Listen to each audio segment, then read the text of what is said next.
Bem-vindos de volta ao Apocalipse de Gelo. O frio terminou de arrancar as boas maneiras. O que sobrou foi fome, medo e facas escondidas atrás de sorrisos. Este episódio começa com um corpo no chão. Mas Zan não reza. Ele calcula. Enquanto um homem luta pela vida no andar de cima, no andar de baixo, os vizinhos ensaiam mais uma traição. Eles sorriem. Eles mentem. Eles escolhem lados. Zan chama o que vem a seguir de vingança. Porque a essa altura, todo mundo já sabe. No Apocalipse de Gelo, perdão é um pedido de morte. Vamos voltar para a história. Zan estava agachado ao lado do corpo caído do tio Will. Ele chamou seu nome uma vez, depois duas, e quando não houve resposta, a hesitação desapareceu por completo. Primeiro, ele vasculhou a área em busca de testemunhas, porque sobreviver significava manter segredo. Depois tirou uma seringa que vinha guardando exatamente para esse tipo de momento. A adrenalina foi injetada no peito do tio Will, e Zan gritou pedindo ajuda como se a urgência, por si só, pudesse afastar a morte. Dois homens espiaram pela esquina, congelaram por meio segundo, depois empurraram o filho para frente e mandaram que ele ajudasse a carregar o corpo ferido. Eles colocaram o tio Will numa maca, e Zan ordenou que o levassem imediatamente para o andar de cima, sem pedir, sem negociar. A situação já tinha passado do ponto em que os sentimentos de alguém importavam. May apertou o filho contra o peito enquanto a maca passava, a voz tremendo ao exigir saber o que tinha acontecido e como eles deveriam continuar vivendo juntos quando nenhum deles estava mais seguro. Ela queria sair do prédio junto com todos. O tio Will jazia inconsciente, a respiração rasa, sua vida reduzida ao leve subir e descer do peito. Lágrimas se acumularam em seus olhos quando outro pensamento a atingiu mais fundo que o medo. Se ele tinha se jogado na frente de uma bala para provar lealdade, ele tinha acabado de deixá-la viúva em troca de honra? Ela perguntou em voz baixa se ele ficaria bem, quase com medo da resposta. O garoto olhou para trás e disse que não havia com o que se preocupar, sua confiança sendo corajosa, ou dolorosamente ingênua. Enquanto os homens subiam as escadas, Zan foi logo atrás, prometendo que faria tudo para salvar o tio Will. Ele explicou que sua namorada era médica em um grande hospital, falando como se a própria certeza pudesse estancar o sangramento. O rosto de May se contorceu quando ela disse que não conseguiria sobreviver se o marido não resistisse. Os olhos de Zan ficaram gelados, e ele perguntou se ela já estava ensaiando a viuvez enquanto ainda estavam lutando para mantê-lo vivo bem na frente dela. Ela balançou a cabeça rapidamente, apressada em negar, jurando que queria que ele vivesse muito e feliz. Dentro de sua mente, porém, outro pensamento surgiu: ela precisava do sustento de longo prazo para sobreviver. No andar de cima, Zan fez um gesto para que levassem a maca para dentro e mandou May voltar ao apartamento, explicando que o tio Will precisava de uma cirurgia imediata para remover a bala. Ela caiu de joelhos e se recusou a deixá-lo sozinho, agarrando-se ao momento como se ele já estivesse escapando. O tio Will estava ali, de olhos fechados, perigosamente calmo para um homem que podia estar morrendo. Zan o encarou com expressão dura, já calculando o que viria a seguir. A porta do bunker se abriu para um estranho pela primeira vez desde que Ju entrou. O calor escapou como um luxo proibido. May fechou os olhos por um segundo, pensando em quanto tempo fazia desde que sentirá calor de verdade em vez de frio entorpecente. Ela entrou e viu a sala de estar, a lareira, o aquecimento, a promessa de comida fresca, e algo dentro dela mudou. O desejo tomou o lugar onde o luto estava momentos antes. Os outros a encararam incrédulos quando ela sorriu abertamente e perguntou casualmente se havia leite em pó. O maxilar de Zan se contraiu, a paciência se rompendo quando ele exigiu saber o que ela achava que estava fazendo. Ela apertou a criança com mais força e disse que ele precisava comer, como se isso justificasse tudo. Zan estreitou os olhos e ordenou que ela fosse lá ajudar. Caso contrário, avisou que a expulsaria sem hesitar. Zan foi até um de seus quartos, ergueu os braços e a luz ondulou ao redor da mesa do computador, ondas de energia se dobrando em forma. Ele rapidamente enviou a mesa para seu espaço de armazenamento, enquanto Ju e os outros carregavam o tio Will para o quarto. Então, uma mesa de cirurgia apareceu onde a mesa estava, a realidade se dobrando sem explicação. Zan colocou o tio Will com cuidado, enquanto a esposa dele olhava em choque, perguntando o que tinha acabado de ver. Ju revirava uma caixa, já entrando no modo médica. Zan disse a ela para salvar o tio Will a qualquer custo, prometendo garantir qualquer medicamento ou equipamento de que ela precisasse. Ju cortou o suéter, a voz firme ao dizer que faria tudo o que pudesse. Depois de um tempo, Zan perguntou se havia esperança, e Ju não mentiu. Ela explicou que, se a bala tivesse danificado órgãos internos, salvá-lo seria extremamente difícil.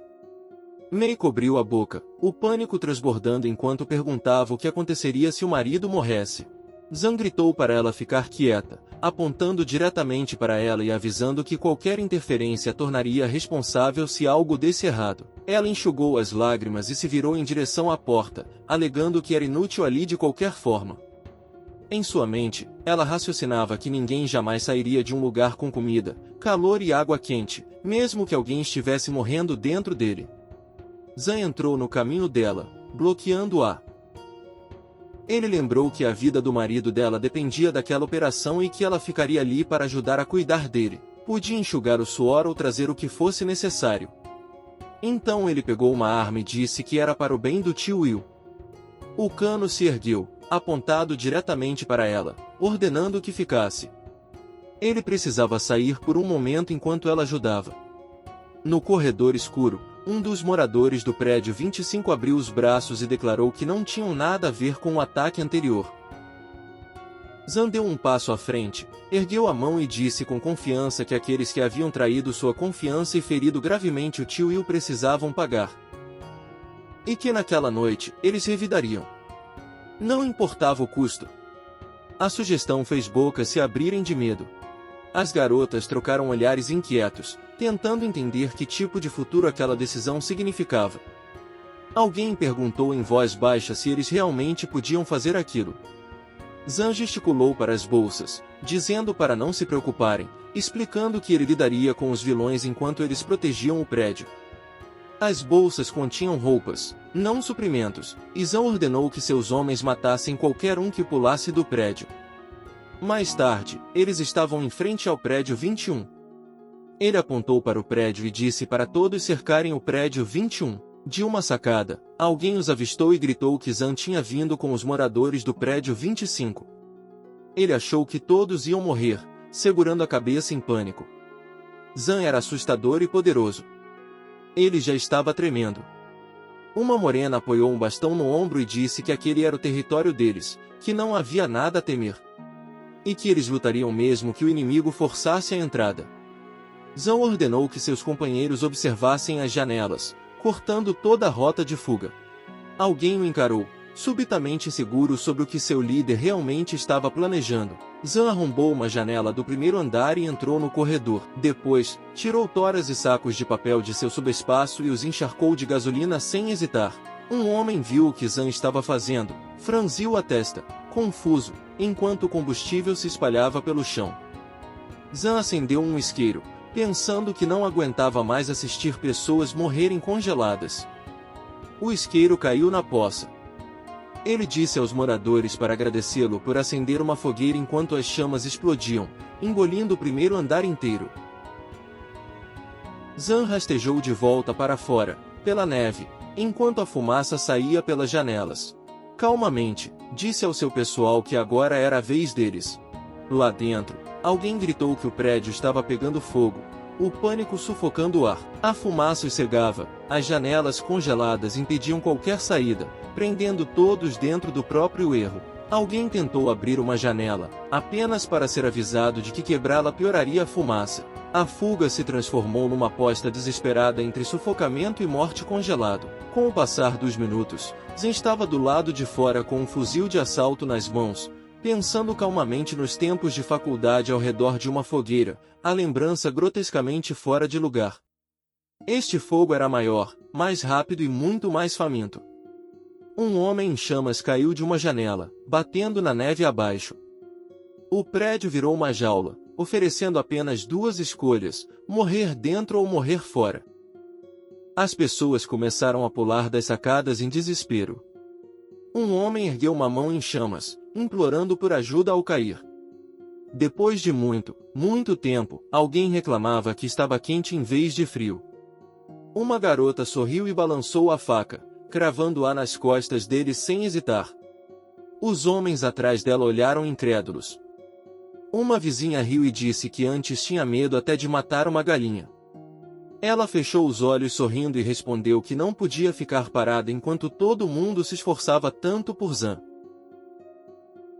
Outro corpo caiu, e ela reivindicou, pedindo às amigas que deixassem aquele para ela. Zan observou enquanto seu grupo limpava o resto, encarando o prédio em chamas com satisfação silenciosa. As pessoas ao redor gritavam que deveriam fazer aquilo de novo algum dia. Afinal, o fogo era bonito.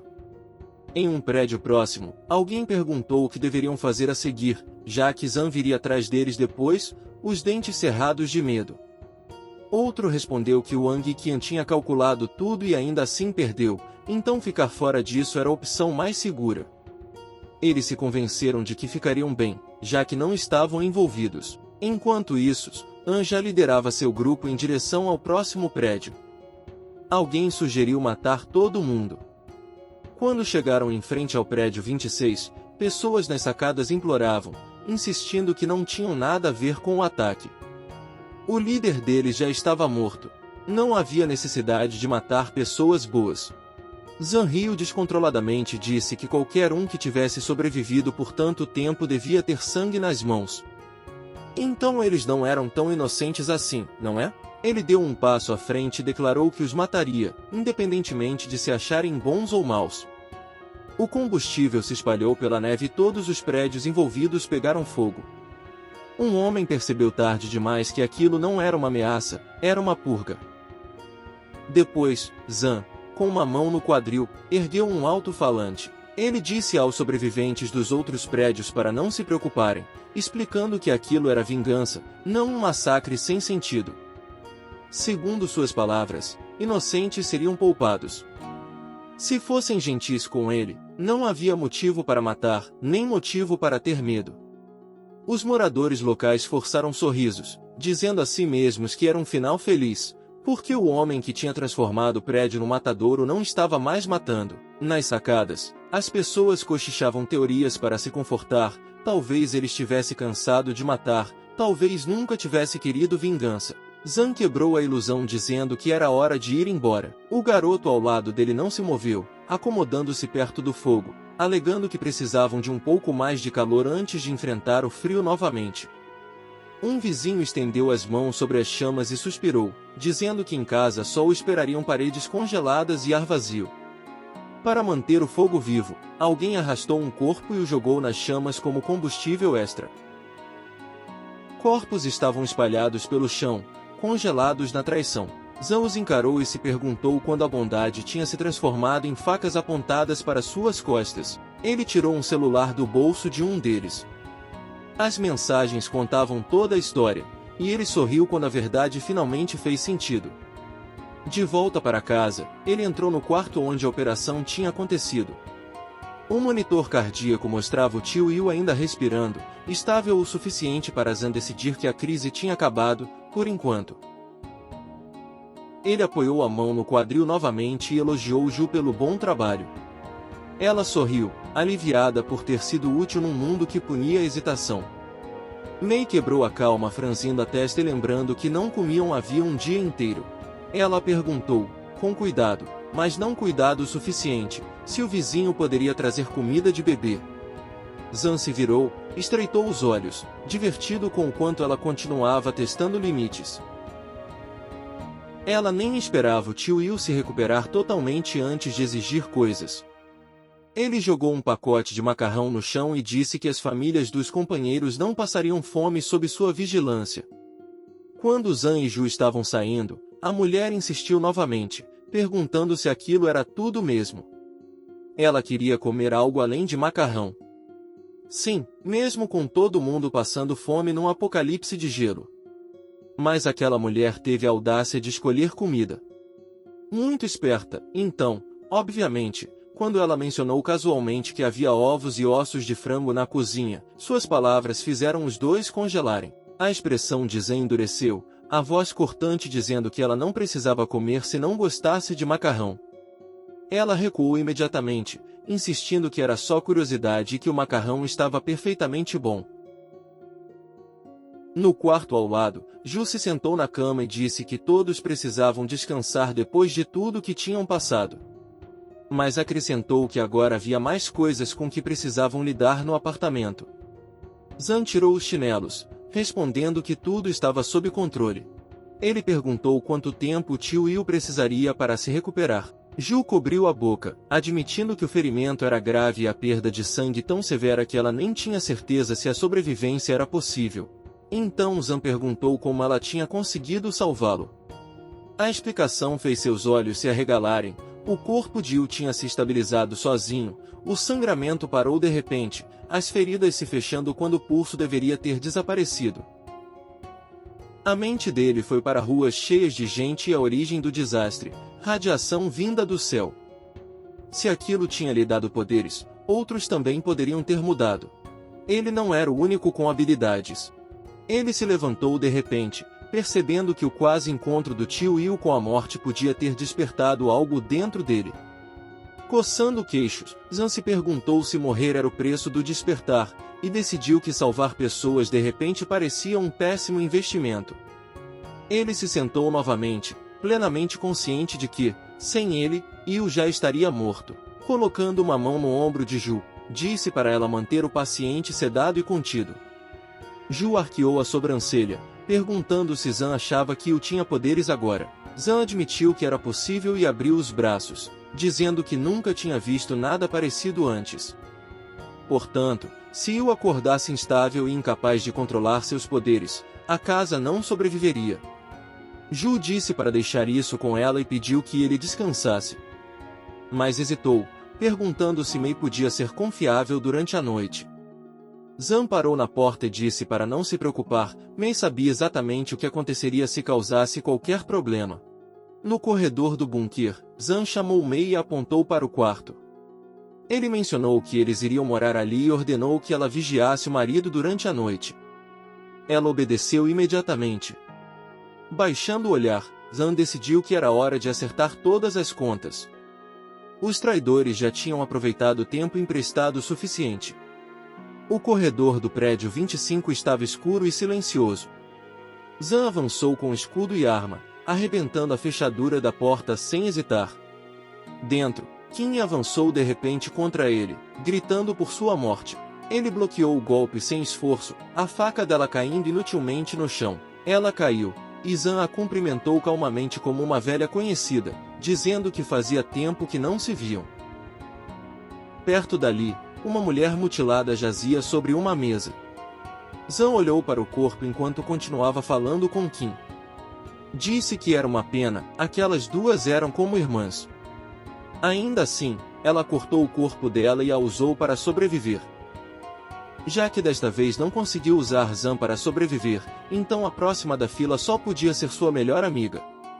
Kim encarou em descrença por Zan ainda estar vivo. Ela exigiu saber por que ninguém tinha conseguido matá-lo ainda, chamando todos de inúteis.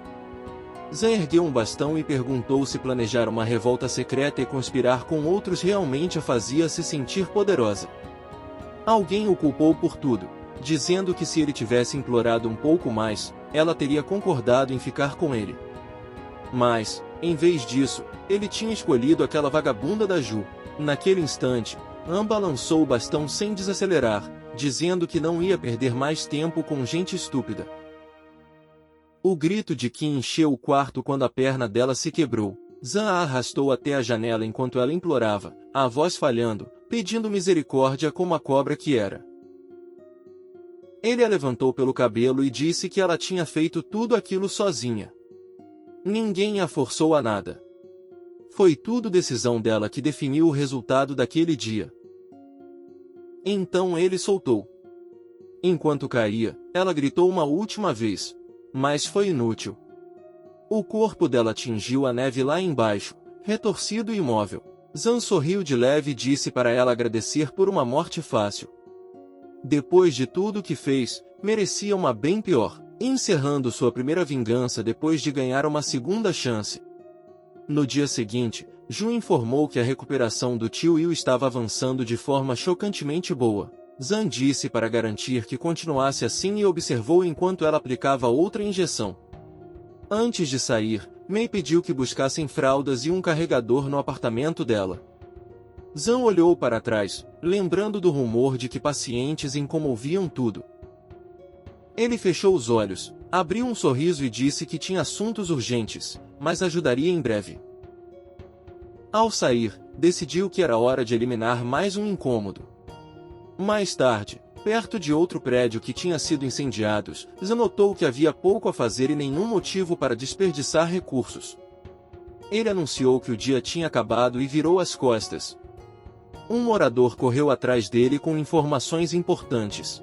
Zan se virou e ouviu, curioso para saber que segredos tinham sobrevivido por tanto tempo. O homem perguntou se ele tinha ouvido falar de um abrigo do apocalipse que alguém construiu por 10 bilhões de yuans. O interesse de Zan se aguçou ao saber que pertencia ao herdeiro mais rico da cidade. Ele perguntou onde ficava esse abrigo.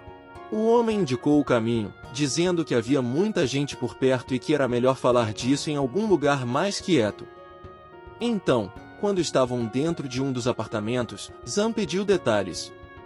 O sujeito revelou que o abrigo ficava dentro da mansão dos ricos e tinha um preço, mais de 250 milhões. Zan cruzou os braços, impressionado, e perguntou por que aquilo estava sendo compartilhado com ele. O homem jurou lealdade, dizendo que queria ficar ao lado dele e ser um de seus melhores homens, propondo que destruíssem o abrigo juntos. Zan deu um meio sorriso, dizendo que confiança era cara e poder ainda mais. Ele não era idiota. Também sabia que um lugar daqueles não poderia ser tomado facilmente. O homem admitiu que não conseguiria sozinho. Por isso tinha compartilhado com Zan. Zan limpou a poeira da jaqueta enquanto a verdade vinha à tona. O atual dono do bunker era Siming, e ele tinha tentado recrutá-lo para uma armadilha, planejando roubar suprimentos com um snowmobile. O olhar de Zan ficou letal. Ele declarou rapidamente que a primeira coisa que fez foi avisá-lo, pois não ousaria se opor ou traí-lo. Ele sabia o que acontecia com quem tentava feri-lo. Quando Zan perguntou como podia saber que ele não estava mentindo como todos os outros, ergueu a arma. Tremendo, o homem insistiu que estava dizendo a verdade. Continuou implorando. E então, bang! Zan atirou ao lado da cabeça dele, a bala cravando na parede. Zan esfriou o cano e exigiu um último motivo para viver. De cabeça baixa, o homem admitiu que sobreviver era mais seguro sob o domínio de Zan do que em qualquer abrigo construído sobre mentiras. O vizinho relembrou servir bebidas para um homem rico, engolindo orgulho enquanto fingia não ouvir a humilhação em cada risada. Ele imaginava multidões de mulheres sendo desfiladas pela casa daquele homem, admitindo que já tinha feito o papel de resolvedor mais vezes do que gostaria. Cobrindo o rosto, o homem admitiu que tinha sido reduzido a entretenimento para os ricos locais. Disse que a vingança era inevitável, com ou sem ajuda. Zan ergueu a arma com calma e perguntou como exatamente essa ajuda funcionaria. O plano veio rápido: fingir armadilha, forçar Siming a abrir a porta com as próprias mãos, e encerrar tudo de forma limpa. Zan franziu a testa e perguntou sobre a segurança interna do abrigo. O vizinho hesitou, então exigiu que não o machucassem em troca de contar todos os detalhes. Zan sorriu de leve e perguntou que vantagem isso realmente dava a ele. O vizinho retrucou, dizendo que preferia morrer a falar de graça. O tom do vizinho ficou cortante ao lembrar que gente inútil era descartada assim que perdia valor. Informação era a última moeda de troca dele. A surpresa de Zan passou por um segundo. Ele baixou a arma, chamando de bem esperto dadas as circunstâncias, e concordou, com uma condição. O vizinho se inclinou, de repente animado. Zan levantou um dedo e exigiu tudo sobre o abrigo, principalmente as defesas. O homem afirmou que já tinha entrado lá várias vezes e sabia tudo. Zan se agachou e adicionou mais uma tarefa: ele precisava que ele matasse alguém. O cara perguntou por que Zan não fazia isso sozinho. Zan deu um meio sorriso e disse que esse alvo era inconveniente. Mais tarde, nos corredores do prédio 25, O sujeito seguiu para as escadas, aliviado quando Zan prometeu suprimentos.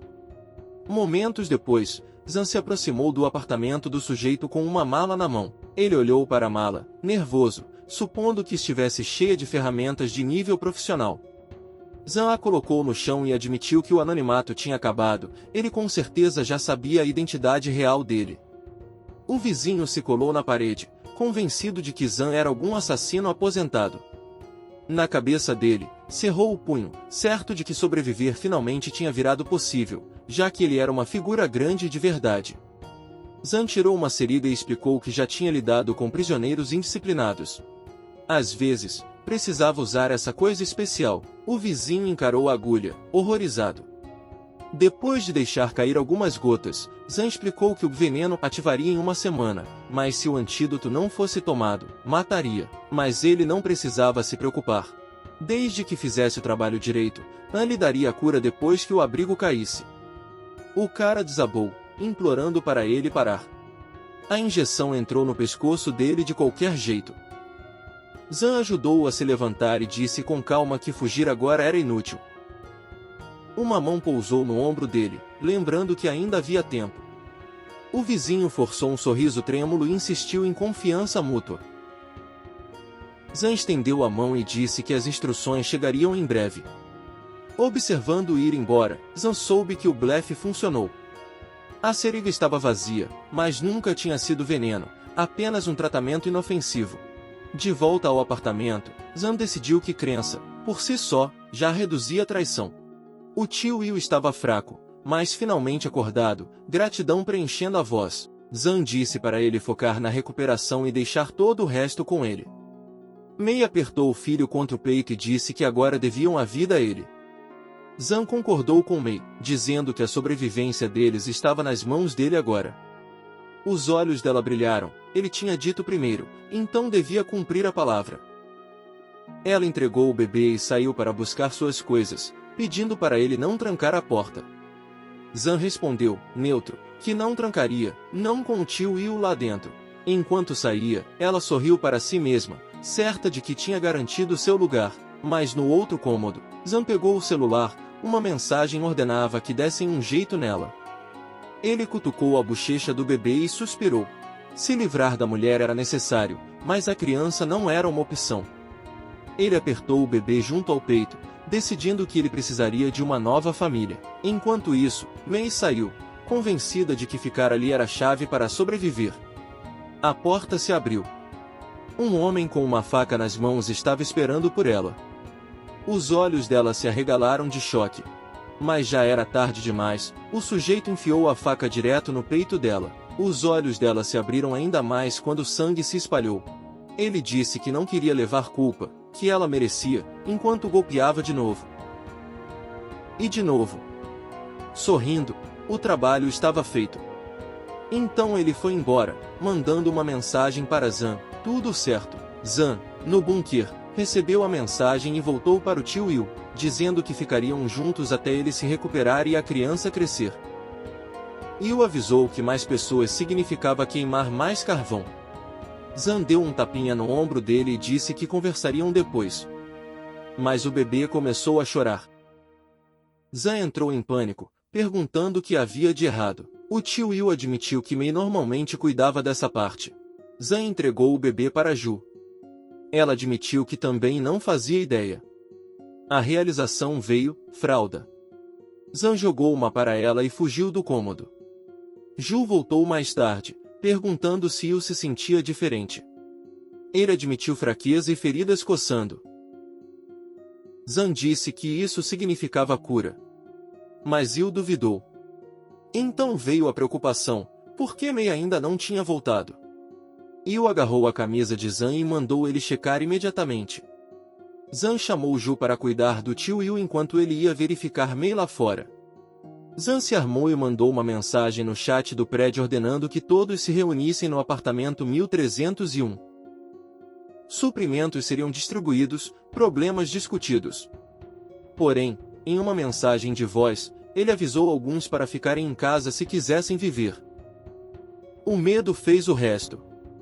As pessoas se reuniram, sussurrando que apoiar Zan significava segurança e comida. Zan se encostou na porta, divertido ao ouvir eles falarem sobre os suprimentos dele quando estavam tão perto da morte. Então ele jogou uma granada lá dentro. Quando viram a granada aos pés, o choque os paralisou. Mas então, bum! A explosão respondeu tudo. Zan entrou no apartamento, satisfeito. Alguém gritou, perguntando por que ele os matou depois de terem ajudado. Zan corrigiu, eles não ajudaram em nada. Sem ele, já teriam desaparecido há muito tempo, ele apenas tinha permitido que vivessem. Ele sorriu e atirou. Alguns segundos depois, ele saiu do apartamento calmo, contente. Finalmente estava se sentindo mais relaxado. Uma aura sombria o acompanhou enquanto ele contava inimigos apagados. Só restavam 5 no prédio 25. Ninguém podia ameaçá-lo agora no bairro. O próximo passo? Era o bunker de Siming. Zan voltou para o tio Will e disse em voz baixa que tinha notícias ruins sobre Mei. Com uma atuação digna de Oscar, ele socou a parede, zombando da situação como se fosse um dramazinho de vizinhança patético. Segundo ele, os vizinhos tinham se unido para apagar eles, e o alvo verdadeiro sempre foi o apartamento dele e seus suprimentos. Eles já tinham pegado 2 dos traidores, mas o resto ficou com medo de que Zan se vingasse também, então foram eliminar Mei primeiro. O tio Will desabou, chorando, jurando que faria eles pagarem pelo que tinham feito. Então a culpa veio como um martelo. Ele bateu na cama e gritou que tudo era culpa dele. Zan ergueu a cabeça e cortou isso na hora. Mandou ele culpar Zan, porque Zan deveria ter percebido antes.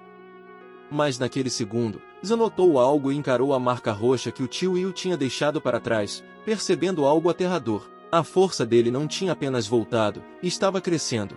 Zan apertou o ombro dele e prometeu, frio, que eles se arrependeriam de ter encostado neles. O punho de Will se fechou enquanto ele dizia que eles mereciam a morte depois de tudo que tinham feito por aquelas pessoas. Zan arqueou uma sobrancelha e admitiu que o erro tinha sido dele. Ele simplesmente não esperava que a traição viesse vestida de gratidão. Então ele sorriu como um homem escolhendo um substituto. Disse a Will para não ficar triste, havia muitas novas belezas no mundo. Will cortou isso na hora, pedindo alguém maduro em vez disso. Zan o puxou para um abraço rápido e prometeu que encontraria a candidata perfeita. Antes que essa promessa sequer respirasse, Ju entrou correndo no quarto segurando o bebê como uma bomba relógio. Ela disse que a criança não parava de chorar e exigiu instruções. Zan olhou para o peito dela e concluiu casualmente que o bebê devia estar com fome. Ju deu um tapa nele e chamou ele de idiota, lembrando que não estava amamentando, então o que exatamente ele esperava que ela fizesse? A confiança de Zan finalmente vacilou. Ele admitiu que nenhum deles foi feito para cuidar de bebê e que precisavam de alguém que realmente soubesse manter uma criança viva. Então decidiu que a solução era simples e brutal. Eles encontrariam uma família, entregariam o bebê a eles e dariam suprimentos para a criança não morrer. Ju sorriu como se tivesse acabado de receber uma nova missão. Se iam fazer isso, precisavam começar a procurar imediatamente. Não muito depois, Zan caminhava por montes de neve com o bebê nos braços, entrando direto no território de outro grupo como se fosse dono do apocalipse. Um homem lá em cima exigiu saber se Zan tinha vindo acabar com eles. Em vez disso, Zan respondeu com um tiro para o alto e um grito para Lijian aparecer. Minutos depois, Lijian saiu, tenso, perguntando o que Zan queria. Zan sorriu e perguntou se ele tinha medo de morrer pelas mãos dele. Lijian o encarou, chocado, concordou, mas hoje havia algo diferente porque aquilo não parecia uma execução. Zan estava sozinho, segurando uma criança, e Lijian apontou o óbvio. Se Zan planejasse matá-los, se esconder atrás de um bebê seria a estratégia mais ridícula imaginável. O sorriso de Zan se abriu ainda mais, como se tivesse confirmado que Lijian tinha um cérebro funcionando. Ele disse que não estava ali para matá-los, estava ali para dar a criança a eles. Ele empurrou o bebê nos braços de Lijian e mandou ele encontrar uma ama de leite se fosse preciso. Em troca de criarem a criança, Zan prometeu que não encostaria neles. Então largou a mochila como um contrato. Fraldas, leite em pó e comida, tudo o que precisariam para manter o bebê vivo. Zan descansou uma mão no ombro de Lijian, a voz calma, mas afiada. Ele se certificou de que Ligia entendesse o que aconteceria se falhassem nessa tarefa. Ligia arqueou as sobrancelhas e jurou que o bebê seria protegido. Ele passou a criança para uma mulher imediatamente, como se fosse uma corrida de revezamento pela sobrevivência. Então Zan perguntou quantas pessoas eles ainda tinham. Ligia respondeu, 66. Zan cruzou os braços e perguntou como eles planejavam sobreviver. Deixou claro que não ia alimentar uma multidão. Ligia insistiu que daria um jeito, já que tinham sobrevivido até ali. Ele olhou para o povo dele e disse que, enquanto estivessem vivos, ainda existia esperança. Zan levantou um dedo e disse que o problema de comida nem era tão complicado assim, lembrando casualmente a Ligian que havia bastante comida no prédio que Zan tinha incendiado. Ligian balançou a cabeça na hora e recusou. Eles não desceriam a esse nível. Ele franziu a testa e continuou, se aquelas fossem as opções, preferiam preservar a humanidade e morrer com dignidade. Zan olhou para ele como se tivesse encontrado uma espécie rara. Mesmo agora, algumas pessoas ainda se agarravam a princípios como se isso pudesse aquecê-las. E, num momento honesto, disse que realmente o admirava. Ligia agradeceu e respondeu que admirava Zan ainda mais, porque Zan tinha melhorado muitas vidas em condições de desastre. Comparado a isso, Ligian se sentia pequeno. Ligian colocou a mão no peito, começando um pedido. Zan o cortou na hora, já sabendo o que ele queria. Ligian explicou mesmo assim, An já tinha trazido comida em quantidades enormes, e as habilidades dele tinham mantido pessoas vivas. Zan virou o rosto e mandou ele esquecer. Ele ergueu a cabeça e disse que todo mundo estava destinado a sofrer. Ele não era um deus, e não estava salvando o mundo. Ligian ficou atônito quando Zan acrescentou que a maioria das pessoas só se importava com comida agora, e ninguém queria lutar. Zan dispensou ele com um gesto e disse que, em tempos como aqueles, era mais inteligente cuidar só de si mesmo. Nada de fantasias heroicas. Nada de tentar virar o homem que salva o mundo. O objetivo dele era conforto, nada mais. E Ligian assistiu, incrédulo, enquanto Zan jogava uma sacola no chão e dizia que era um presente de despedida. Zan arremessou a sacola como se estivesse lançando um veredito. Disse que o mundo só deixava você contar consigo mesmo, mas Ligian tinha conseguido tocá-lo. Então Zan daria uma chance a eles. Sementes caíram na neve diante de Ligian, e Zan mandou ele tentar plantá-las. Eram sementes comuns, o que as tornava inestimáveis. Zan disse para ele fazer o melhor que pudesse e foi embora. Um dos moradores encarou as sementes e perguntou se algo podia sobreviver naquele inferno congelado.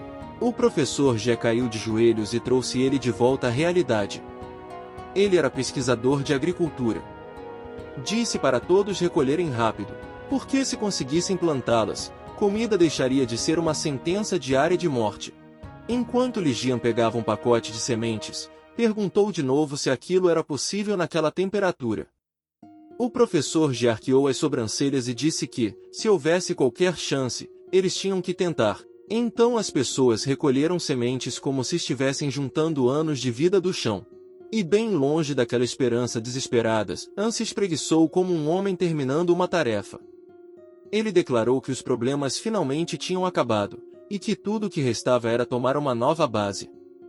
Mais tarde, Gil perguntou se ele tinha terminado mesmo. Zan confirmou, então admitiu que estava morrendo de fome. Gil tirou o jaleco e disse para ele esperar um minuto. Ela prendeu o cabelo num rabo de cavalo e perguntou o que ele queria comer. Zan a abraçou e provocou, dizendo que a cozinheira dele era adorável, então ela devia ter adivinhado. Gil corou e mandou ele parar, avisando que o tio Yu ainda estava ali. Zan fechou os olhos e disse que o quarto tinha um isolamento acústico excelente, então Yu não ouviria nada. Gil mandou ele parar de novo. Ele não parou. Na manhã seguinte, Zan checou o celular e sorriu para as mensagens esperando por ele. Aquele sujeito já tinha cansado de esperar, queria preparar o plano. Zan o convidou para o bunker para discutirem os detalhes. Pouco depois, o moreno chegou ao apartamento de Zan. Ele se sentiu aliviado ao sentir o calor lá dentro, como todo mundo que já tinha entrado naquele lugar. Zan o recebeu com simpatia e mandou ele sentar para não conversarem com pressa. O visitante se sentou no chão e tentou começar a explicar a conversa com Simins. Não calou na hora, colocando o dedo na frente da boca dele. Em vez disso, exigiu o celular. O homem recuou, chocado, perguntando o que aquilo significava. O sorriso de Zhang continuou liso como o vidro. Ele disse que lera o histórico de conversa com Simin por conta própria. Ele estendeu a mão e mandou o homem entregar. Afinal, ele não estava escondendo nada, certo? E este episódio termina exatamente aqui. O tio Will está vivo, mas mudado. O bairro está silencioso, porque todo mundo que ficou vivo sabe o motivo. Kim se foi. Mei se foi. O prédio 25 foi purificado. E Zan? Ele ainda não terminou. Na próxima vez, no Plotoria, um bunker que vale bilhões.